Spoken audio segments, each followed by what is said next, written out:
What's up, Dr. C? So, I decided to do my presentation on schizophrenia, and this is my psychology one-on-one video presentation by me, Ebir. Okay.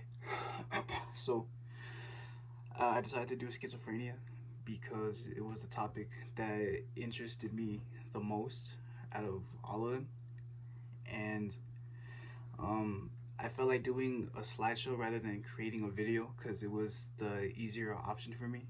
And right now, I am recording on my phone. Um, I have it pointed at my computer. It's pointed at my computer right now because this is like the most I can do. I'm gonna get this uploaded by tonight.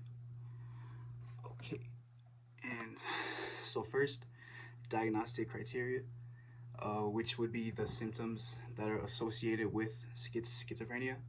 And over the research that I've done, there's actually a lot of symptoms that are related with this. So the first ones can include like trouble with thinking, lacking of motivation, and disorganized speech.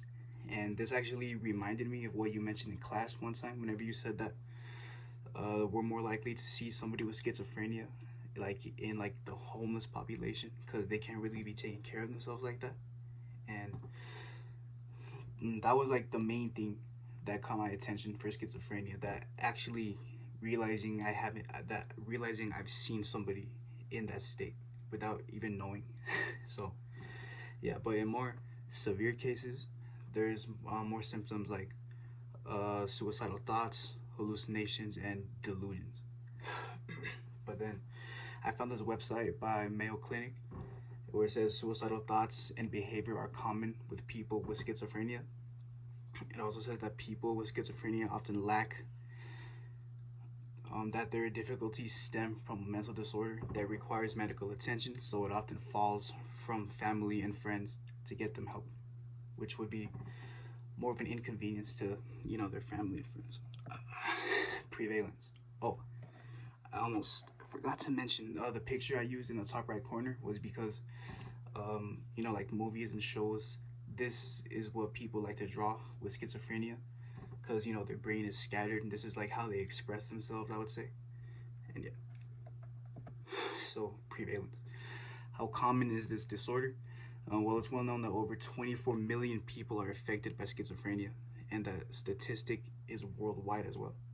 So that would mean that 1 in 300 people are affected, which is about 0.32% of the population having schizophrenia, which at first glance that number may not seem like a lot, but 24 million people is a very, widely affected population, I would say. And then I found a statistic alone in the United States where, according to the RTI International, it says a new study finds that twice as many US adults experience schizophrenia spectrum disorders than previously thought.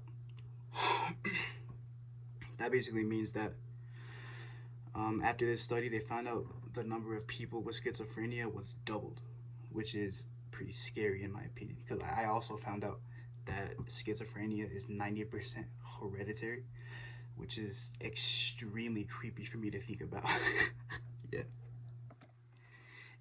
Implications. So, how does this disorder affect the person or the person's family? The mental disorder can affect a person and a person's family in many ways. The first person is affected because, they're very limited with communication, so they can't, like let's say apply for a job, which this is where the homeless category will fall into. And then they would have trouble speaking with others, which that would cause them to be more secluded within themselves, be less social, I would say. And then, in severe cases, they would have to be hospitalized and like put under watch 24/7 in case of like suicidal thoughts, which is more common in people with schizophrenia actually. And then as for the person's family, it's affected because more of an inconvenience of having their attention on them for like almost all their lives basically. And then regardless if it's a family member or not, it's still a big thing to have in life, to like have somebody with schizophrenia, especially a very like intense case.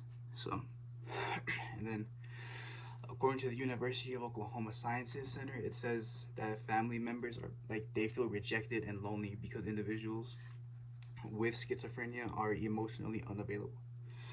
Which I actually just learned this myself. It kind of shocked me that like they feel that they are emotionally unavailable. You know that, and then that's because the preoccupation with their mental stress. So the more I researched, the more it made sense to me.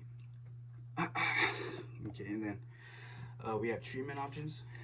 Treatments are available to help with this disorder, which there are a lot of possible treatments to help. Most of schizophrenia solutions are treatments mainly they have to do with therapy, and of course, like in more extreme cases, the solution would be hospitalization.